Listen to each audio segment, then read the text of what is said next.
नमस्कार, आदाब, स्वागत है आपका पैगाम 24 पर। दिल्ली की जामिया मिल्लिया इस्लामिया यूनिवर्सिटी एक बार फिर चर्चा का विषय बनी हुई है। इस चर्चा का कारण इस बार भी छात्रों पर हो रहे जुल्म के खिलाफ आवाज उठाने वाले छात्र ही हैं। पिछले कुछ दिनों से जामिया मिल्लिया इस्लामिया में एक धरना प्रदर्शन चल रहा है। इस धरना प्रदर्शन का कारण क्या है, छात्र किन मांगों को लेकर धरना प्रदर्शन कर रहे हैं, इन सभी सवालों के जवाब हम आपको इस वीडियो में देंगे। इस धरना प्रदर्शन के तार सीधे 2019 में हुए CAA NRC के खिलाफ प्रदर्शन से जुड़े हैं। हाँ, वही धरना प्रदर्शन जिसकी वजह से दिल्ली का जामिया मिल्लिया इस्लामिया और शाहीन बाग विश्व स्तर पर चर्चा का विषय बन गया था। अब आप सोच रहे होंगे कि कैसे 5 साल पहले हुए उस प्रदर्शन के तार वर्तमान में हो रहे प्रदर्शन से जुड़े हैं। मैं आपको बताता हूँ। इसके लिए आपको वहीं 2019 में जाना होगा जहां से इसकी शुरुआत हुई। दिन था 15 दिसंबर 2019, जब जामिया के कुछ छात्रों ने सरकार के CAA NRC बिल के खिलाफ धरना प्रदर्शन शुरू किया। यह प्रदर्शन एक शांतिपूर्ण तरीके से किया जा रहा था, मगर कुछ लोगों को यह पसंद नहीं आया और उन्होंने इसको बिगाड़ने का काम किया। वह कुछ लोग और कोई नहीं बल्कि खुद दिल्ली पुलिस थी, जो जामिया के कैंपस में घुसी और छात्रों पर लाठी डंडे बरसाना शुरू कर दिया।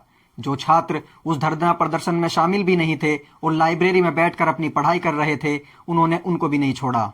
पुलिस की बर्बरता इतनी बढ़ गई कि मारते समय उन्होंने इतना ख्याल भी नहीं किया कि किसको कहां चोट लग रही है। इस बर्बरता से किसी की आंख गई, किसी के हाथ या किसी का पैर टूटा। बस इसी को लेकर जामिया के छात्र हर साल 15 दिसंबर को ब्लैक डे के रूप में मनाते हैं और शांतिपूर्ण तरीके से कैंडल मार्च या धरना प्रदर्शन करते हैं। साल 2024 में भी यही धरना करने के लिए छात्रों ने कॉल की थी, मगर सत्ता की चटुकारिता में लिप्त जामिया प्रशासन यह नहीं चाहता था और उन्होंने 15 दिसंबर को अंडर मेंटेनेंस बताकर जामिया बंद कर दिया। मगर छात्र रुकने वाले नहीं थे। अगले दिन जब यूनिवर्सिटी खुली तो छात्रों ने प्रदर्शन किया। जामिया प्रशासन भी यही नहीं रुकने वाला था। उन्होंने कुछ दिन बाद 2 छात्र सौरभ त्रिपाठी और ज्योति कुमारी विप्लव के खिलाफ DT का शो कॉज नोटिस निकाला।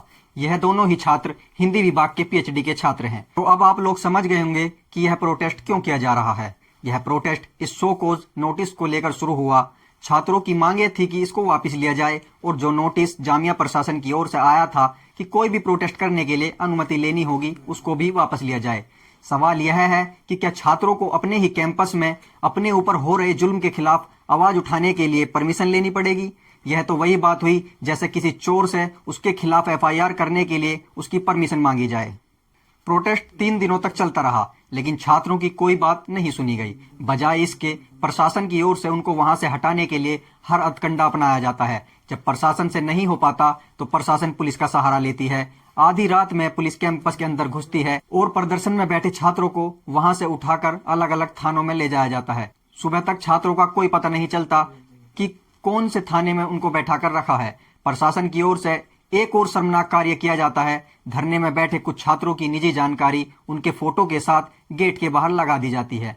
क्या यह छात्रों की निजता का उल्लंघन नहीं है? क्या ऐसे करने से छात्रों को खतरा नहीं है? जामिया प्रशासन छात्रों की मांगों को सुनने के बजाय लगातार छात्रों को धमका रहा है और उन पर विश्वविद्यालय की संपत्ति को नुकसान पहुंचाने जैसे गंभीर आरोप लगा रहा है। छात्रों ने इन आरोपों को बेबुनियाद बताया है और कहा कि यह जामिया प्रशासन द्वारा उन्हें चुप करने की कोशिश है। छात्र अभी भी धरना प्रदर्शन कर रहे हैं और स्थिति यह है कि जामिया कैंपस के बाहर दिल्ली पुलिस भारी संख्या में तैनात है।